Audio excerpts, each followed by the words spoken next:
translation.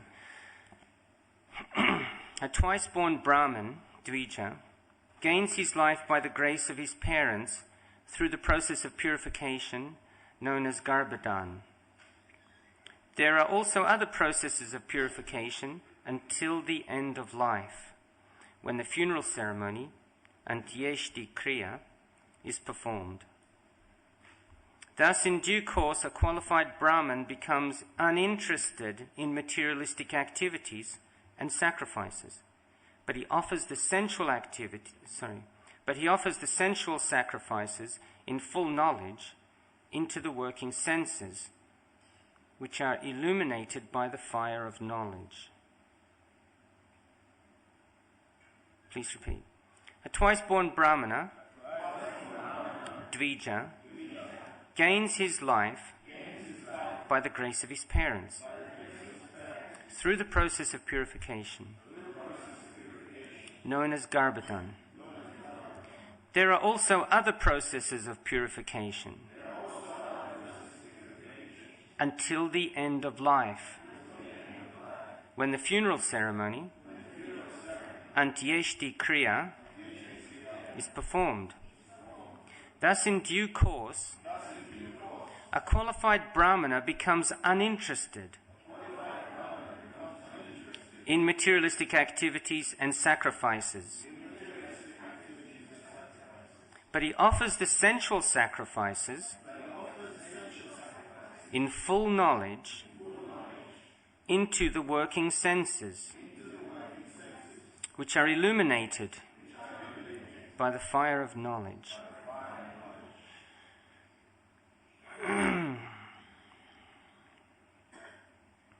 Purport. Those interested in materialistic activities remain in the cycle of birth and death. Pravritti marg, or the inclination to stay in the material world, to enjoy varieties of sense gratification, has been explained in the previous verse. Now in this verse it is explained that one who has perfect Brahminical knowledge rejects the process of elevation to higher planets and accepts Nivritti marg. In other words, he prepares himself to go back home, back to Godhead. Those who are not Brahmanas, but atheists, do not know what is Pravritti marg or Nivritti marg. They simply want to obtain pleasure at any cost. Our Krishna consciousness movement is therefore training devotees to give up the Pravritti marg and accept the Nivritti marg in order to return home back to Godhead. This is a little difficult to understand, but it is very easy if one takes the Krishna consciousness seriously and tries to understand Krishna. A Krishna conscious person can understand that performing yajna according to the karma kanda system is a useless waste of time, and that merely giving up the karma kanda and accepting the process of speculation is also unfruitful. Therefore, Narottam Das Thakur has sung in his Prema Bhakti Chandrika, Karma Kanda Jnana Kanda, Kevala Vishera Bandha, Amrita Baliyak Yeba Kai, Nana Yoni Sada Pire, Kandarya Bhakshana Kare, Tara Janma Ada Pate Yai. A life of a Karma Kanda or Jnana Kanda is like a poison pot, and one who takes to such a life is doomed. In the Karma Kanda system, one is destined to accept birth and death again and again. Similarly, with Jnana Kanda, one falls down again to this material world. Only worship of the Supreme Person offers one the safety of going back home, back to Godhead.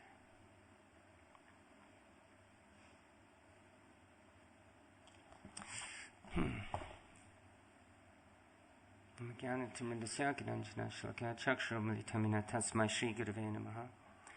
was born blinded by the darkness of ignorance, but my spiritual masters are opening my eyes with the torchlight of knowledge, and I therefore offer my humble obeisances unto them.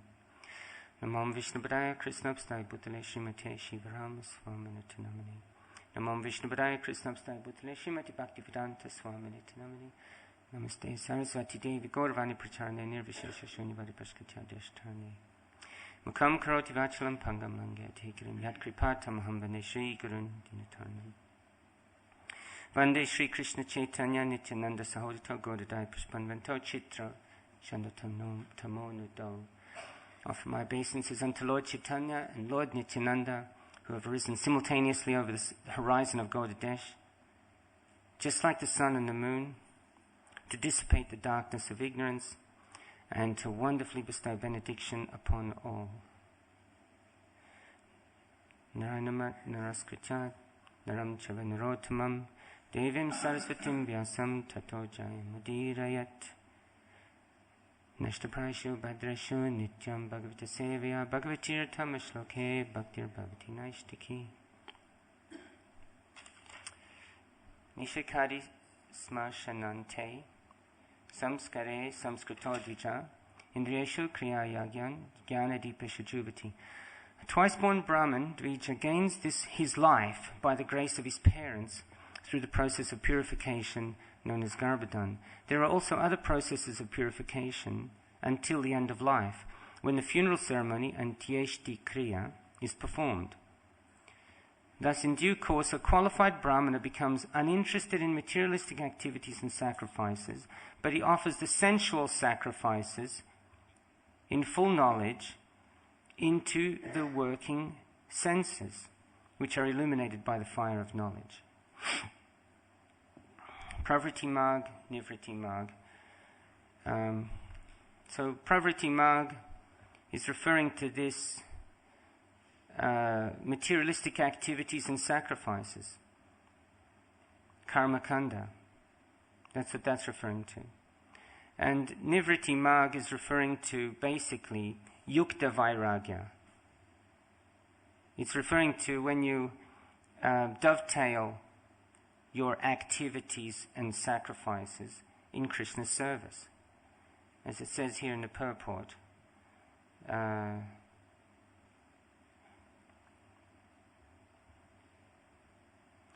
one who has Brahminical knowledge accepts Nivriti Marg. He prepares himself to go back home. In other words, he prepares himself to go back home, back to Godhead. And it's making a point that, Karma Kanda, Jnana Kanda, Kevala Vishera Bandha. Vishera means poison. This Karma Kanda is just like drinking poison, and Jnana Kanda is as well. Someone may see that these material activities, they're ultimately frustrating. There's no resolution. They just simply keep you bound in the chain of action and reaction. It's like a chain. It's a kind of dialectic phenomenon. You're in a situation, then you act in a certain way, and then you bring upon a karmic reaction, and then the mixture of that original situation with the karmic reaction creates the next situation, and then you've got to act from that situation. And however you act creates a karmic reaction, which creates another situation. And so there's this progression, but it's not actually, there's no resolution. Everything simply prompts a perpetuation of the threefold miseries. You're simply getting entangled in these threefold material miseries. This is the constitutional nature of the material world. You're just perpetuating your existence in the material world. And so neither of them are actually desired. But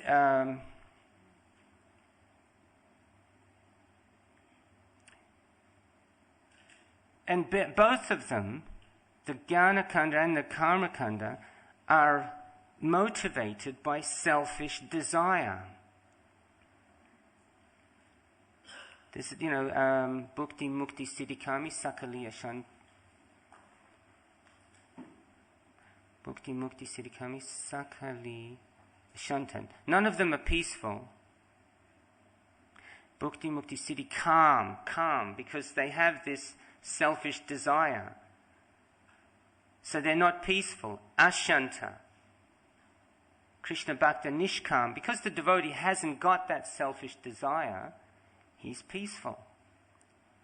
A devotee is peaceful because they don't have that selfish desire. And it's a great irony that to be selfless is in your highest self-interest. And to be selfish is to sort of sabotage your self-interest. So that's the irony. That's the paradox. But people are not deep enough in general, unless we come to transcendental knowledge, we're generally in most, cases, 99%, we're not deep enough to see that, and we're simply responding and reacting to the surface stimulus. And as it says in the Shastra, we don't see the remote cause. The remote cause of everything. There's a remote cause and there's an immediate cause. And if you react to the immediate cause, you're just constantly struggling with the modes of material nature. The immediate cause are the modes of material nature. And the remote cause, of course, is Krishna, making all the arrangements for our benefit, but we don't see it as long as we're on that surface. Chibir Gunamaye, Ebi Sarvamidam Jagat, Mohitam Nabijanati Mamibya Paramavyayam. Bewildered by the three modes of material nature, the whole world does not know me, who am above the modes and inexhaustible. So the question is how to become selfless, how to give up this selfishness. And the answer is, you just got to learn how to do it. You got to learn how to do it from someone who knows how to do it. So the paradigm is found in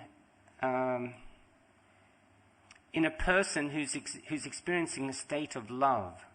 Because in a state of love, there isn't that selfish interest.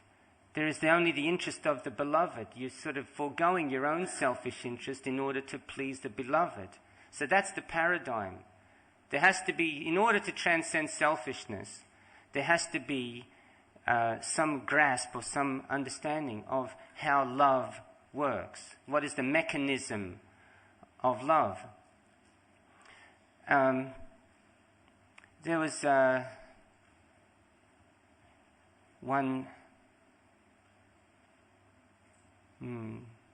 there's one lady I met on the street, and gave her a higher taste. She came out with the standard "I like me" meat, and so I just said to her, "You've learned to like meat." I made this point up about how everything is learned.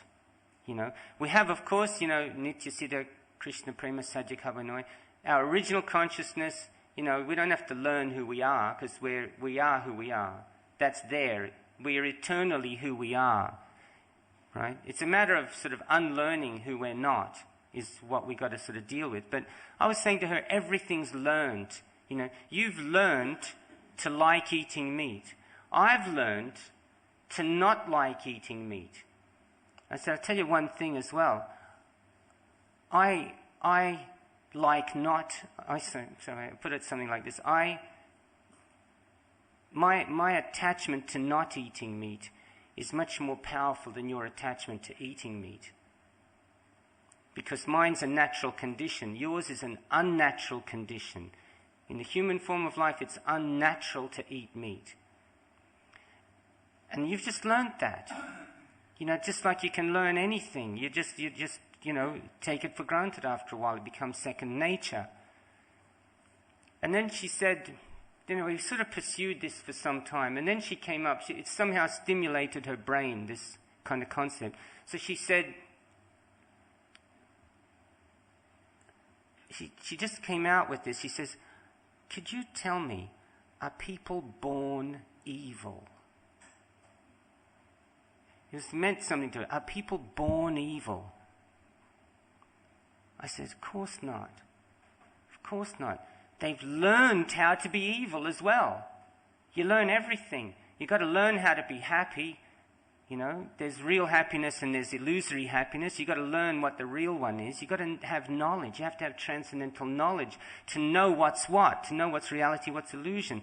This person has learned how to be selfish. This evil person, whoever you've got in mind, has learned how to be selfish on a pathological level.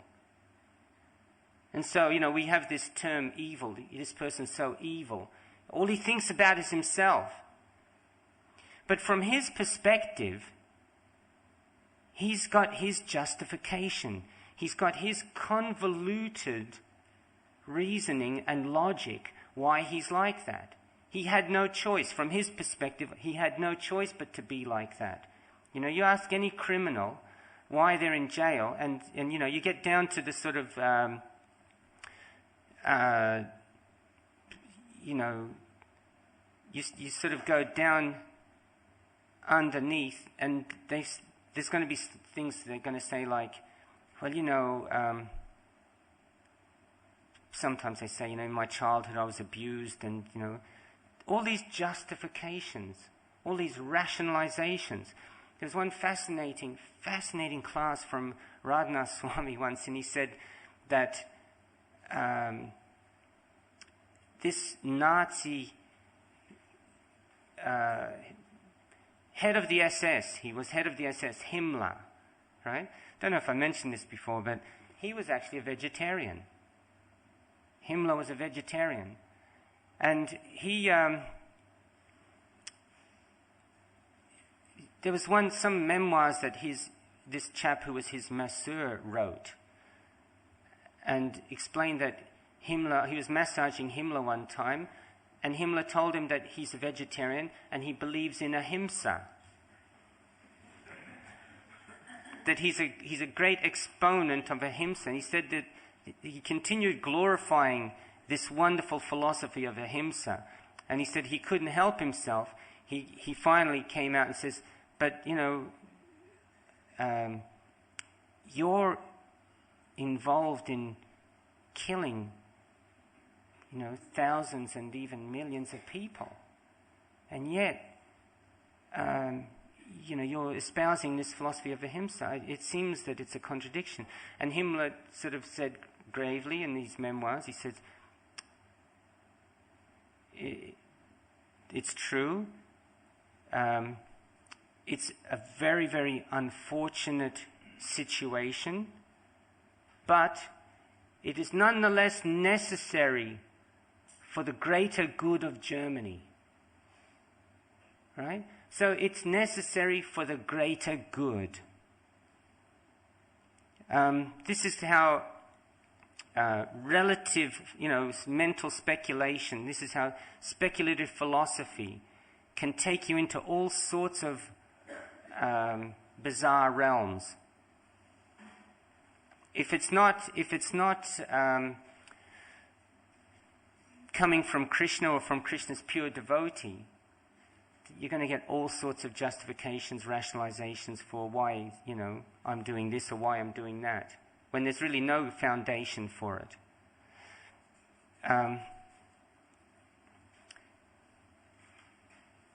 You sacrifice the person for the family, you sacrifice the family for the village, you sacrifice the village for the town, you sacrifice the town for the city, you sacrifice the city for the country, you satisfy the country for the world.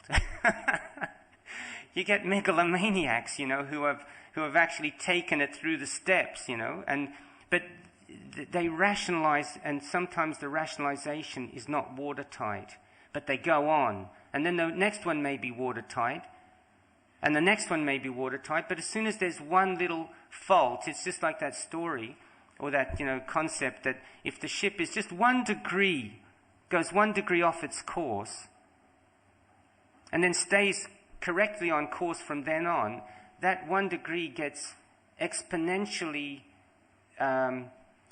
cumulatively expanded, so that by the end they're totally not at the proper destination. They've completely gone off the destination.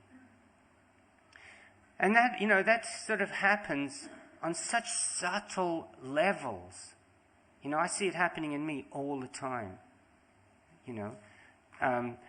This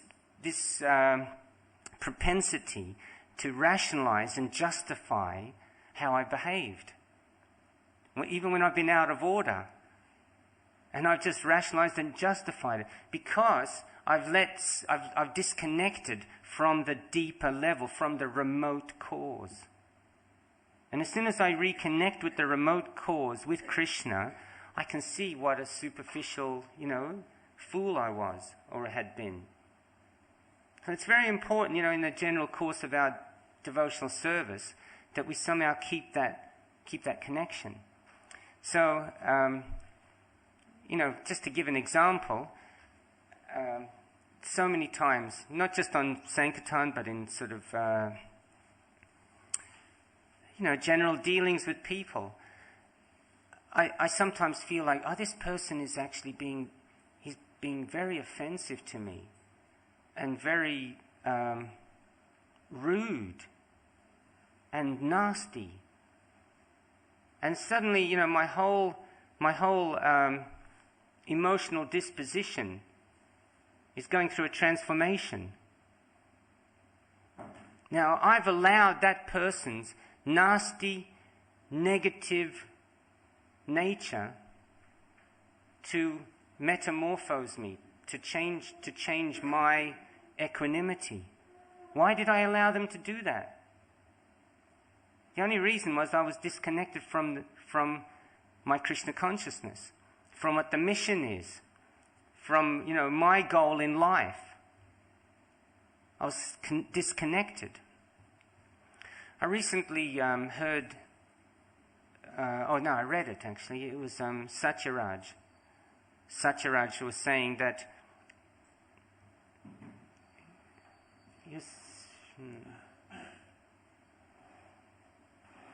Shri Shri Radha Gokula Nanda ki jai, Sitaram Lakshman Hanuman ki jai, Shri Shri Dayal Nitai ki jai, Srila Prabhupada ki jai. Satyaraj was saying that all neurosis, madness and insanity comes from separation. Comes from separation. It comes from becoming really attached to something, and then suddenly you get separated. And it causes turmoil, because attachment means, it's an emotion. In the Chaitanya Charitamrita it says, when attachment is intensified, it becomes love. So you might become, you might sort of feel that actually my whole life depends on this. It could be a person, it could be a thing, it could be anything. And then when you're separated, you're traumatized, you just, what am I, That's why, people have these superficial goals, I want to win the lottery, I want to have a fancy car, I want to sort of be famous or whatever. These are temporary goals for the mind. And when that goal dissolves, because it's material, all things material are temporary, the mind is stranded. And it's stranded. It's kind of like looking for something to hold on to. And often it just grabs something on the rebound, and then dovetails its kind of emotion into that. It's not been thought out. It's like people are just making it up as they go along. It's not thought out. And they get entangled in karma. Really entangled. I've seen myself on Sankirtan, I stopped this person having a nice exchange,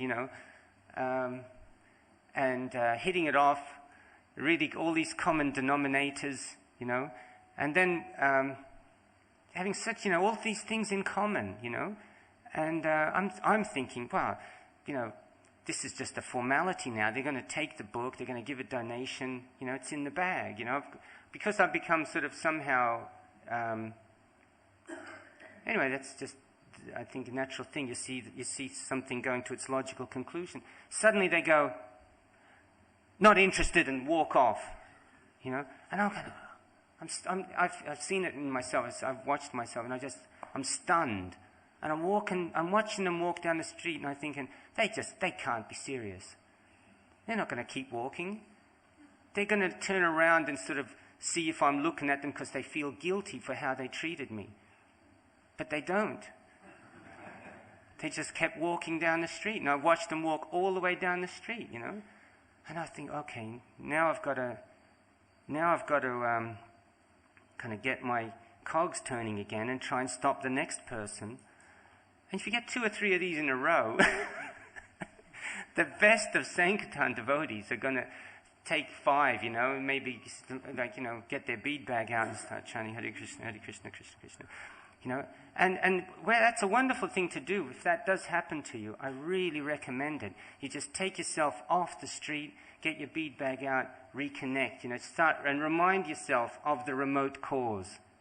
Why it went through that, why Krishna arranged that. It's not that person, there's something wrong with you, that person treated you like that. It's actually, there's a deeper reason, Krishna is refining us. He's just purifying us and refining us, to help us become transcendental. I've learned now that when people do that, I haven't learned it, it's still a process, but I'm learning now how not to kind of let my emotional disposition get transformed when that happens. What I do is I think, okay, they're not interested in making a sacrifice. So what's the best thing to do? The best thing to do, generally, in the general course of Sankirtan, the mercy we give out is on the basis of a donation. And then in special circumstances, the mercy we give out is not on the basis of anything practically, except that, they've stopped and it's more or less some kind of destiny that we're talking together, and you just give them the mercy and they haven't given a donation. So nowadays I just try and give something, even though they've been abrupt, they've said no. I say, anyway, one quick thing, and then I just give them a book or a pamphlet anyway. This is a little bit about our philosophy. Just give it a read, you'll know a bit more about us next time. And I've seen people transform, I've seen people when I've done that, there's no good reason for doing it, and then they think, wow, this person was actually nice to me, even though I was not nice to them. This person was nice to me.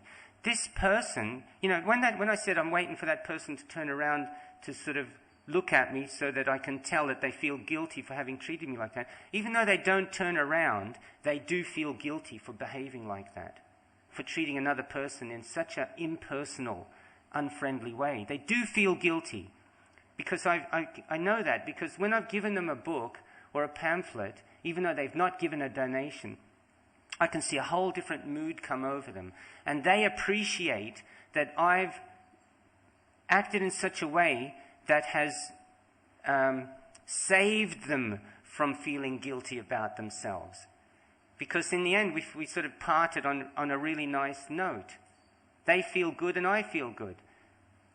Right? It's a win-win. But the other way, they're walking down the street and they're feeling guilty and they're feeling horrible about themselves, and I'm stunned and I'm feeling fried because, I've got to keep going today and these people are just out of it. That's the conclusion I'm getting. So what's the better conclusion? Where it's lose-lose or where it's win-win? It's better to win-win, of course. So, one other thing that Satyaraj was saying in relation to this point is that, when we disconnect from Krishna, from the remote cause, he likens it to a state of amnesia. You forget who you are. You think you're the body. You're reacting on the bodily level, on the surface level. You forget who you are, that you're the soul. You're actually invulnerable as a spirit soul. Soul can't be cut, Nainam chindanti shastrani, nainam dahati pavik. Nothing, you can't hurt the soul. You're invulnerable. When you're really knowing who you are, there's nothing going to hurt you, right? So he's saying that when we have this state of amnesia, which is a state of madness, again, it's from this separation from Krishna, from this disconnection. He says this wonderful point. Really, it was really nice. He said, how do you cure amnesia? So he says, generally the way they cure amnesia is you take the person back to their original environment, back to the setting where, they grew up. And that can jog their memory. So he said in the sort of broader philosophical sense, when we're in a state of amnesia, if you read these books, and if you chant Hare Krishna, that's what starts to jog your memory of who you are. That was classic, I thought, that's how you jog your memory and start remembering you're the soul. Associate with devotees, read the scripture, and most important, chant Hare Krishna. That starts to jog. Every time you chant Krishna nicely, you start to jog your memory. I'm actually the soul. And let's start acting on the spiritual platform. So, that's... any comments or questions?